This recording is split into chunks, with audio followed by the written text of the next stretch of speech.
안녕하십니까. 오르가니스트 김춘혜입니다. 교회 음악, 클래식 음악의 뿌리 79번째 시간입니다. 이 시간은 19세기 후반의 미국의 교회 음악 가운데서 성가대 음악을 중심으로 알아보도록 하겠습니다. 먼저 찬송가 504장, 주님의 명령 전할 사자여, 이 찬송가를 소개하겠습니다. 이 찬송가의 가사를 보면 우리가 이 땅에서 예수님의 그 명령을 어떻게 전하며 살아야 할지를 우리의 결단을 촉구하는 그런 가사가 곳곳에 있는데요. 우리들에게 좋은 찬송가 또 새해의 묵상이 되겠다 싶습니다. 이 찬송 가사를 쓰신 분은 미국의 이 당시에 사회적으로 또 교회에서 크게 활동하셨던 여성분으로서 로라 코펜 헤이버이십니다. 헤이버 여사의 아버님은 목사님으로서 그 버지니아 지역의 메리온 대학을 설립하신 분인데요. 이분도 따님으로서 이 학교에서 영문학 교수도 하시면서 이 사회에 그리고 교회를 위해서 크게 활동하셨던 그 활동가였습니다. 이분은 특히 그 버지니아에 그 농장들이 많으니까 그 농장연합회를 만들어서 어떻게 이 농장에서 나오는 그 수확물들을 효율적으로 관리하고 또 효율적으로 마케팅을 할 수 있을지를 함께 모색하는 그런 연합회를 결성했다는 것도 대단한 역할이라는 생각이 듭니다. 그러면서 당시에 그 열악했던 그 여성들의 인권과 또 교육에 대해서도 많은 관심을 두시면서 일자리까지 만들었었는데요. 바로 이분이 직물 회사를, 직물 공장을 만들었습니다. 그렇게 해서 많은 여성분들을 취업을 시켜서 일자리를 주고 뿐만 아니라 또 여성분들에게 또 교육을 많이 제공했었다고 합니다. 또 어린이들에게도 교육을 잘 받지 못한 어린이들을 또 모아서 기초 학문뿐만 아니라 특히 기독교 교육에 힘써 가르쳤던 분이시라고 합니다. 그래서 이분이 보니까 그 사회적으로 굉장한 역할을 하셨고요. 그러면서 또 활동가로서 또 이분은 루터 교인이셨는데요. 미국의 루터교 연합에 보니까 여성 선교위원회가 있었는데 그 위원회 위원으로서도 크게 활동하셔서 그 글들에 보니까 루터교회의 그 평신자 대표로서 평신도 대표로서도 큰 일을 하셨다 이렇게 돼 있었습니다. 이분의 많은 역할을 통해서 그 버지니아 도서관에서 보니까 역사 속의 버지니아 여성 이렇게 여러분을 추대하면서 이 코펜 헤이버 여사도 이렇게 추대해서 동상도 이렇게 세워준 기록을 보면서 대단한 그 기독 여성이라는 생각이 들었습니다. 이 가사를 쓰게 된 계기는 이분이 1894년에 매사추세츠의 노스필드에서 한 컨퍼런스가 있었는데 거기에서 이분이 연설을 하게 돼 있었다고 합니다. 그런데 좀 사정이 생겨서 갈 수가 없어서 본인이 연설하는 그 시간에 그 순서에 바로 이 찬송시를 써서 이때 읽어달라고 본인이 하는 그 연설의 내용을 요약한 것이니까 이 시를 보낸다고 이렇게 해서 시가 만들어진 것이라고 합니다. 대단한 그런 느낌이 듭니다. 가서 연설하셨던 것보다 어떤 의미에서는 이 사절로 된 축약된 이분의 메시지의 요약이 오히려 그들에게 더 큰 그 영향이 있지 않을까 싶습니다. 왜냐하면 이 컨퍼런스라 하면 일반인들보다도 여러 기관들의 그 지도자급 되는 분들이 많이 오시니까 그분들에게 여러분 한 사람 한 사람 모두가 그리스도의 전령자이십니다. 이 땅에서 무엇을 해야 되는지 사명감을 촉구하는 그러한 대단한 그 연설 내용으로서 찬송시라는 느낌이 듭니다. 이 가사의 곡조를 만드신 분은 조지 워런이신데요. 이분은 성공의 교회 오르가니스트이십니다. 성공의 교회 음악인으로서 오르가니스트로서 성가대 곡도 작곡했고 또 많은 그 성공의 예배 음악들이 있는데 예배 음악도 작곡하면서 교회곡도 쭉 작곡하시면서 성공의 그 찬송가 편집 위원이시기도 했습니다. 이 곡조를 쓰시게 되는 그 과정들을 보니까 좀 특별했는데요.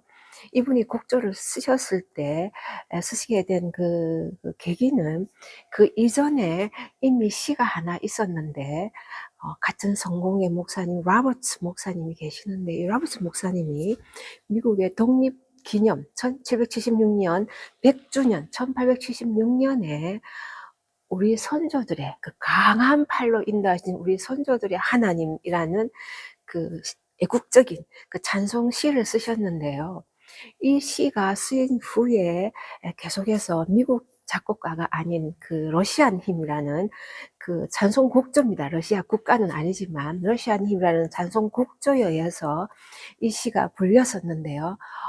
이 시가 사실은 미국의 애국적인 시니까 결국은 찬송가 이 편집위원으로도 하셨던 워런 이분이 바로 이 곡조를 쓰셨는데요. 그 로버트 목사님의 시에다가 이 곡조를 쓰신 겁니다. 처음에. 그렇지만 이 곡조가 나중에는 결국은 이 코펜헤이버 여사의 그리스도의 전령자여 왕의 명령을 전하는 그리스도의 전령자여 하는 바로 이 시 곡조가 또 된 것입니다. 그래서 이 곡조의 특징이 굉장히 이게 힘차고 그 행진곡 같지 않습니까? 다, 다, 다, 다 이렇게 나가니까 애국심을 더 고취하면서도 또 하나님의 이끄심을, 하나님의 역사하심을 바라면서 하나님을 찬송하는 이 시와 이 곡조가 너무 어울렸기 때문에 그전에는 로버트 목사님의 그 곡조로 또 쓰였지만 바로 코펜헤이버의 이 왕의 명령을 전하는 전령자라는 이 가사로 이 워런 이분의 곡조와 함께 만나서 우리가 이렇게 찬송을 부르는 것 같습니다. 그래서 그 곡조명에 보면 내셔널 힘 이렇게 되어 있습니다. 왜냐하면 그 전에 로버트 목사님의 시로 이렇게 쓰였던 곡조이기 때문입니다. 이 가사가 대단한 가사죠. 원 가사는 4절인데요. 3절로 우리는 1절, 2절, 4절만 이렇게 가지고 있는데 왕의 명령을 전달할 그리스도여 사자여 이렇게 되어 있습니다. 이 소식을 빨리 이 세상에 전하고 왕의 대로를 왕의 고속도로 하이웨이 이렇게 되어 있는데요. 왕의 대로를 빨리 straight 곱게 닦아라 이런 그 가사로 1줄로 쫙 되어 있습니다. 이 가사가 결국은 4절까지 쭉 이어집니다. 왕의 고속도로, 왕의 대로란 말은 이 4절 끝에 항상 등장합니다. 그만큼 예수님의 왕의 이 길을 우리가 만들어야 된다는, 이 땅에 실현해야 된다는 이게 정말 절박한 이분의 심정이었다는 생각이 듭니다. 2절에 보면 이 왕의 명령을 전하려면은 힘든 일이 많겠죠. 사막을 지나고 늪을 지나고 밀림, 정글을 지나고 이렇게 되어 있습니다. 밀림을 지나고 또 바다를 건너서 높은 산을 지나서 그렇지만 그것들을 다 스트레이트 곱게 해서 또 왕의 길을 닦아라 이렇게 되어 있는데요. 이 전령자가 메시지만 전할 뿐만 아니라 바로 길을 닦는 사람으로도 나옵니다. 그러니까 우리가 예수님의 명령을 전하는 이것은 말씀을 선포하는 것뿐만 아니라 우리가 사회에서 코펜헤이버 여사가 했던 것처럼 실제 삶에서 어떻게 행동으로 살아야 되는지를 의미하는 것 같습니다. 그래서 이 마지막 4절에 보면은 주님의 약속의 이 성취를 우리가 바라보면서 이 평강의 왕이 오실 이 땅을 우리가 만들 것이다 하는 이런 대단한 그 우리의 사명을 얘기하고 있는데요. 새해가 되면서 이분이 살아셨던 코펜헤이버 여사가 신앙인으로서 이 열약한 여성들과 또 어린이들을 위해서 헌신하시면서 또 농장들을 또 함께 도와주면서 그분들의 이익을 창출하도록 도와줬던 것들을 보면서 우리가 이 땅에 어떤 모습으로 현재 이 어떤 사막이 있는지, 또 이것이 실제 사막일 수도 있지만 실제 밀림, 실제 바다, 실제 산, 실제로 늪일 수도 있지만 영적인 그런 우리의 해석으로 본다면 이 땅에서 너무나 많은 사막과 늪과 밀림과 바다와 산이 있다고 생각합니다. 이 힘든 이 세상에 어려운 이 길들을 통해서 우리가 이 예수님의 말씀을 전하면서 실천하면서 예수님의 나라를 더 확장시키는 그 대로를 만드는 우리가 되는 이런 격려를 하는 찬송가 같습니다. 여러분들에게 우리에게 좋은 묵상이 되는 찬송가 같습니다. 찬송가 다시 한번 들어보시겠습니다.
이어서 하겠습니다. 미국의 19세기 교회 음악은 참으로 다양한 모습입니다. 이것은 바로 미국이라는 나라가 다른 여러 나라의 성도님들이 와서 미국을 만들었기 때문입니다. 그들의 독특한 그 문화와 또 교회의 전통들이 미국에 오게 됨으로 해서 또 미국에는 또 다양한 또 교회와 그 교단이라 하나요? 그런 교회의 전통들이 또 새로 만들어지게 되는데요. 거기에다가 또 흑인들도 미국으로 많이 이주하면서 흑인 음악의 요소들도 함께 또 들어오게 되죠.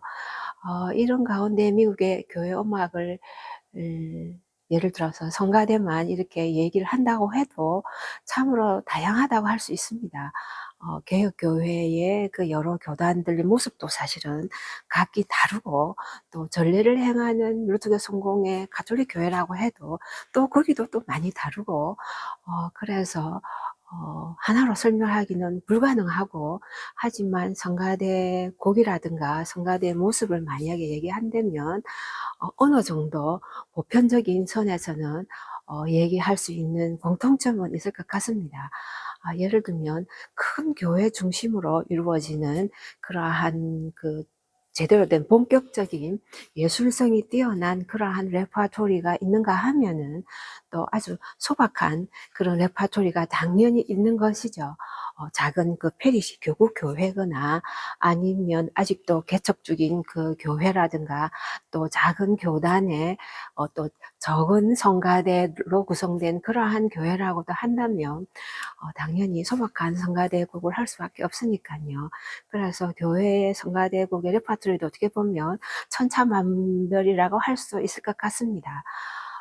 당시 그 교회 성가대의 모습은 이미 여러분이 아시는 19세기 전반에 있었던 콜텍 콰이어의 역할이 여전히 남아 있어서 그분들 중심으로 또 성가대가 이루어지기도 하면서, 또 서서히 또 여자분들이 소프라노를 담당하는 아마추어 혼성 그 성가대도 발달하고 있었죠. 그러면서 특별한 것이 바로 물론 19세기 전반부터 발달하기 시작했던, 그러나 19세기 후반에 본격적으로 더 발달하게 되는 보이스 콰이어입니다. 이 보이스 콰이어는 사실은 교회에서는 오래된 전통이지만 이런 그 콰이어를 교회에서 운영하기는 쉽지는 않았죠. 왜냐하면 많은 시간과 그 교육의 시간과 재정적인 후원이 필요하기 때문입니다. 한정된 연령 안에서 변성기가 지나면 또 못하니까 계속해서 교육을 시켜서 성가대원이 되고 또 어느 때 되면 또 나가야 되고 하니까 이 학생들을, 어린 소년들을 계속해서 교육시키는 게 쉽지 않았겠죠. 그 교육이라는 것은 음악뿐만 아니라 학문적인 학교 교육도 있고, 그런데다가 바로 어린 아이들이니까 신앙적인, 영적인 또 예배에 대한 이 교육이 필수였기 때문에 대체로 귀숙 학교에서 이 보이스 소프라노를 많이 교육을 시켰는데요.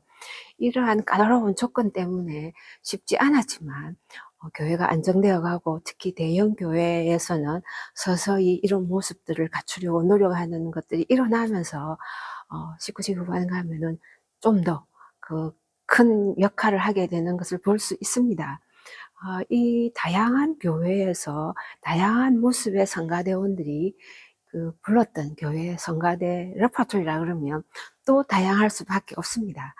미국인 그 작곡가들에 의해서 독창적인 그 음악적인 모습으로 아주 간단한 찬송가 편곡 같은, 혹은 찬송가는 아니지만 찬송가 같은 이런 단순한 그 화성과 리듬과 선율로 되어 있는 그런 성가대 곡에서부터 해서 연주 회용에 이르기까지 아주 그 교회의 상황에 따라서 당연히 다양했었습니다.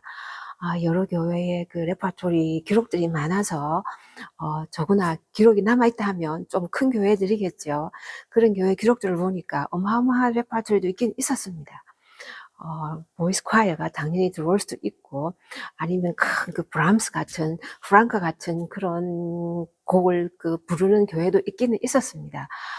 맨델손의 좋은 그 합창곡도 있기는 있었지만, 이런 다양한 그 전문적인 합창 혹은 성가대가 할 수 있는 이런 곡부터 해서, 그렇지만 그 중간중간에는 또 소박한 영국의 또 미국의 독자적인 이런 간단한 곡도 있었습니다. 팔레스티나도 심플한 곡도 있었고요. 특히 바하 같은 경우는 너무 어려우니까 본격적인 칸타타 이런 거는 거의 드물었고요. 단편적인 짤막한 합창곡이든가, 아니면 그 한 악장씩 짧게 갖고 오든가, 그리고는 대체로 짧은 코랄들이 많았었습니다. 그러면서 맨델스존 곡이 좀 더 많기는 했다는 말씀을 드렸는데요. 그 외에도 특별한 것은 많은 사람들이 잘 아는 오페라에 나오는 그런 합창, 이런 곡을 교회 가사로 옮겨서 이렇게 교회 성가대곡으로 만든 곡들도 꽤 있었습니다. 우리나라에도 가끔 그런 곡이 있긴 한데요. 이것도 좀 특징적으로 볼 수 있었고요. 그러면서 교회에서 이렇게 전통적으로 많이 불렀던 그 마니피카트나 테디온 같은 것도 종종 들어있었습니다. 그 작곡가, 유럽 작곡가로 독일, 프랑스, 영국이 또 많고, 이탈리아도 종종 있고, 그러면서 미국의 그 작곡가들이 서서히 곡들이 많이 보이기 시작했었습니다. 이런 다양한 그 레퍼토리를 통해서 각 교회의 상황에 맞게, 또 어떤 경우에 맞게, 특히 페스티벌이나 혹은 정규 예배냐에 따라서 이렇게 다양하게 그 레퍼토리를 구사하고 있는 그 기록들을 보면서 유럽이나 혹은 다른 나라에서 보기 힘든 그러한 다채로운 그런 상황들이 있구나라는 느낌이 들었습니다. 지금도 사실은 미국이나 또 우리나라도 그렇지만 어느 곳에서든 이런 다양한 레퍼토리가 다 골고루 필요하다는 생각은 듭니다. 꼭 단순하다고만 해서 하나님께서 그것을 좋아하시지 않다는 것은 전혀 아니지 않습니까? 또 반대로 화려하고 정말 전문적인 그런 멋있는, 예를 들면 브람스나 맨델슨 합창을 했다고 해서 하나님께서 기뻐하시기만 하시는 건 아닐 수도 있지 않겠습니까? 그 곡의 난이도가 어떠하든 간에, 그 규모가 어떠하든 간에, 그 안에 그 곡을 작곡한 사람의 영성과 그 곡을 부르는 성가대원의 영성에 따라서, 그 마음의 정신의 영에 따라서 하나님께 귀한 찬양인지 아닌지가 되는 것이겠죠. 이러한 가운데 그 대표적인 그 교회 음악인들을 몇 분을 알아볼까 합니다. 지난 시간 이어서 바로 페인의 약간 뒤에 후배이기도 한 호레이시오 파커를 소개하겠습니다. 이 파커는 독일의 그 뮌헨에 우리가 독일 19세기 교회음악인 배울 때 라인베르그 배웠는데요. 라인베르그의 제자입니다. 이분이 워낙 클래시컬하고 교회 스타일이고 진중한 그 음악이기 때문에 이 파코도 그분의 영향을 많이 받아서 잘 배우고 미국에 돌아와서 예일대학 교수로 계시면서 이분은 또 오르가니스트이기도 했고 교회 지휘자이기도 했습니다. 교회 음악도 굉장히 많이 작곡했습니다. 클래식 곡도 심포니를 비롯해서 여러 곡이 있지만 교회곡도 굉장히 많고 오르간곡도 많고 합창곡도 많습니다. 특히 이분 곡 중에서 그 오라토리오, 오라 노비시모라는 이 오라토리오가 있는데요. 이 곡은 그 중세의 그 뛰어난 수도사 베르나르, 굴로니의 베르나르 이분의 긴 그 묵상시가 있습니다. 이 세상의 경멸에 대해서라는 그 시의 그 한 일부분이라고 합니다. 일부분의 시인데도 이 오라토리오는 굉장히 길고 정말 클래시컬한 대규모의 그 합창곡이었는데요. 19세기 후반의 작품으로서는 미국에서 그리고 가끔은 영국이나 유럽에서도 연주되는 곡이라고 합니다. 보통 그 현대곡에 밀려서 특히 유럽의 좋은 작곡가들에 밀려서 19세기 후반에 미국 작곡가 곡을 잘 연주를 못하지만 이 파커의 곡은 대단히 나름대로 명성이 있는 곡이었습니다. 그러면서 로엘 메이슨의 영향을 받은 두 분만 잠깐 소개하면은 로엘 메이슨의 그 사도원에 해당되는 웹이라는 분이 있습니다. 이분은 그 로엘 메이슨과 동료이면서 사돈이 되신 분인데요. 찬송곡도 많이 하고 또 성가대 곡도 많이 쓰셔서 우리 찬송가의 십자가 군병들아 이 곡이 있습니다. 대단한 그런 교회 음악인으로서 메이슨과 함께 일을 하셨던 분이시고 또 메이슨의 그 제자로서 보스턴 음악원을 이어서 또 많이 가르치셨던 분이십니다. 이분의 특징은 클래시컬한 교회 합창곡을 많이 출판했었습니다. 작곡보다는 교회 합창 중심으로 이렇게 핸델이나 하이든이나 이런 좋은 곡들을 교회 합창곡들을 모아가지고 악보집으로 많이 만들어서 교회 성가대의 발전에 노력하셨던 분이셨습니다. 그러면서 전임 교회 음악인이나 전문 교회 음악인으로서 또 활동하신 네 분을 소개하면요. 커틀러라는 분이 계시는데요. 이분은 독일에서 유학을 하시고 오셔서 이분의 중요한 의미는 그 보이스 콰이어입니다. 보이스 콰이어를 굉장히 크게 활성화시켰던 분입니다. 본인의 교회에 이 보이스 콰이어를 결성해서 성가대를 육성시키고 그 콰이어들 이렇게 성가대복을 다 입게 해서 그 사진까지도 기록에 남아 있었는데요. 굉장히 뛰어난 성가대였기 때문에 매달 그 성가대가 이렇게 연주 여행을 다녔을 정도였다고 합니다. 이런 그 의미가 있는 분이 있었고, 그 다음에 길 크리스트라는 분이 있는데요. 이분은 교회 작곡가로서 유명합니다. 오라토리오도 있습니다. 예수님의 순환에 대한 그 크리스마스에 대한 부활에 대한 오라토리오도 있고 성가대곡도 많은데요. 이분이 하신 일은 그 맨델손 클럽이라고 해서 맨델손 음악을 활성화시킨 그 분입니다. 이 맨델손 협회 혹은 클럽을 결성해서 40년 동안 이렇게 운영하면서 교회 음악 합창 레퍼토리에 크게 헌신하신 분이셨습니다. 이분은 특히 그 필라델피아에서 활동하셨기 때문에 일반적으로 그 보스턴이나 뉴욕이나 혹은 찰스타운 같은 이런 지역이 아닌 그 필라델피아에서 큰 일이라는 면에서도 또 의미가 있었습니다. 그리고는 바로 찬송가 504장 그 워런 이분의 아들이신 또 워런을 소개하겠습니다. 이분은 아버님의 영향으로 좋은 교회 음악이 되셨습니다. 교회 작품들도 많고 찬송가 선율뿐만 아니라 성가대 곡들도 많이 했었는데요. 교회 음악에 특히 그 성가대를 중심으로 해서 그 교회 합창에 많은 그런 영향을 쏟아 부었었습니다.